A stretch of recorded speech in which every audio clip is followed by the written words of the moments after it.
नमस्कार. सध्या इराण आणि यूएई यांच्यातला जो संघर्ष झालाय त्यानंतर एका शब्दाची खूप चर्चा आहे, तो म्हणजे इराणचा विजय. पण हा विजय खरंच आहे की फक्त एक देखावा? चला तर मग याच्या मागचं सत्य काय आहे ते समजून घेऊया. माध्यमांमध्ये आणि सगळीकडेच इराणच्या हल्ल्याला एक नैतिक विजय म्हणून सादर केलं जाते. पण खरंच विचार करण्यासारखी गोष्ट आहे. फक्त काही क्षेपणास्त्र डागल्याने विजय मिळतो का? चला, या कथेच्या पलीकडे जाऊन पाहूया की खरी वस्तुस्थिती काय आहे. बघा, कुठल्याही युद्धात फक्त हल्ला करणं महत्त्वाचं नसतं. खरा निकाल काय लागला, परिणाम काय झाला, हे जास्त महत्त्वाचं असतं. इराणने मिसाईल्स डागली हे खरंय, पण त्यानंतर जे काही घडलं ती आहे खरी कहाणी. पाहूया या हल्ल्याची खरी किंमत नक्की कुणाला चुकवावी लागली. सूत्रानुसार इराणला विजयाऐवजी प्रचंड मोठं नुकसान झालंय. त्यांचं नौदल, हवाई दल, लष्करी तळ, कम्युनिकेशन सिस्टम्स इतकंच नाही तर धरणं आणि वीज प्रकल्पांसारख्या अत्यंत महत्त्वाच्या नागरी सुविधांचंही मोठं नुकसान झालं आहे. ही यादी पाहिली तरी नुकसानीची कल्पना येतेय. आणि हे नुकसान इतकं मोठं आहे की आधीच आंतरराष्ट्रीय निर्बंधांमुळे त्रासलेल्या इराणला हे सगळं पुन्हा उभं करायला पुढची 2 ते 4 दशक म्हणजे तब्बल 20 ते 40 वर्ष लागू शकतात. हा त्यांच्या विकासाला बसलेला एक जबरदस्त फटका आहे. मग इथे एक प्रश्न उभा राहतो की इराणने थेट अमेरिका किंवा इस्रायलला न डिवचता आपल्या शेजारी देशांना, विशेषतः यूएईला लक्ष का केलं? यामागे एक विचारपूर्वक आखलेली रणनीती होती. सूत्रांनुसार याचं एकच मोठं कारण होतं, ते म्हणजे शंका. इराणला स्वतःच्या क्षेपणास्त्रांवर पूर्ण विश्वास नव्हता. अमेरिका किंवा इस्रायलची हवाई संरक्षण प्रणाली भेदणं जवळपास अशक्य आहे हे त्यांना कुठेतरी माहीत होतं.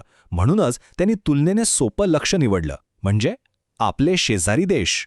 बरं, हल्ल्यांच्या बातम्या आल्यानंतर एक सामान्य मत असं बनतंय की अरे, यूएईने आपल्या संरक्षणाकडे दुर्लक्ष केलं असेल. पण हे खरं नाहीये.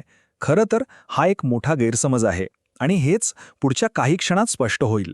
तर मग यूएईने स्वतःचं संरक्षण केलं तरी कसं? याचं उत्तर त्यांच्या अत्यंत प्रगत, हायटेक आणि बहुस्तरीय हवाई संरक्षण प्रणालीमध्ये दडलं आहे. ही एक प्रकारची अदृश्य भिंतच आहे जिने संपूर्ण देशाला मोठ्या विनाशापासून वाचवलं. आता हे बहुस्तरीय संरक्षण म्हणजे नेमकं काय? सोप्या भाषेत सांगायचं तर ही एक अशी व्यवस्था आहे जिथे वेगवेगळ्या प्रकारचे डिफेन्स सिस्टीम्स एकत्र मिळून काम करतात. म्हणजे बघा, काही सिस्टीम्स खूप उंचावर येणाऱ्या धोक्यांना रोखतात, तर काही जमिनीच्या जवळ आलेल्या हल्ल्यांना नष्ट करतात. एक प्रकारचं टीमवर्कच आहे हे. या संरक्षण ढालीचा पहिला आणि सगळ्यात महत्त्वाचा स्तर आहे थाड, म्हणजेच THAAD सिस्टम. ही प्रणाली बॅलिस्टिक मिसाईल्सना, म्हणजे वातावरणाचा खूप उंचावरून प्रचंड वेगाने येणाऱ्या क्षेपणास्त्रांना जमिनीपर्यंत पोहोचायच्या आतच हवेत नष्ट करते. आणि या प्रणालीचं यश आकड्यांमध्येच दिसतं. थाडने तब्बल 95% अचूकतेने इराणकडून आलेली बॅलिस्टिक क्षेपणास्त्र हवेतच फोडली. विचार करा, 95%. ही आकडेवारीच या सिस्टमची ताकद दाखवून देते. ठीक आहे, आता वळूया दुसऱ्या स्तराकडे. जे काही हल्ले थाळच्या नजरेतून सुटतात किंवा जे मुळातच कमी उंचीवरून येतात, त्यांच्यासाठी तयार आहे पेट्रियट डिफेन्स सिस्टम. ही प्रणाली मध्यम ते कमी उंचीवरील मिसाईल्स आणि ड्रोन्सनाही सहज रोखू शकते. आणि पेट्रियॉटची कामगिरी सुद्धा तितकीच प्रभावी राहिली. हल्ल्याच्या पहिल्याच आठवड्यात या प्रणालीने 137 धोके शोधून काढले आणि त्यापैकी तब्बल 132 हल्ले यशस्वीरित्या परतवून लावले. यावरून या प्रणालीची विश्वासार्हता स्पष्ट दिसते.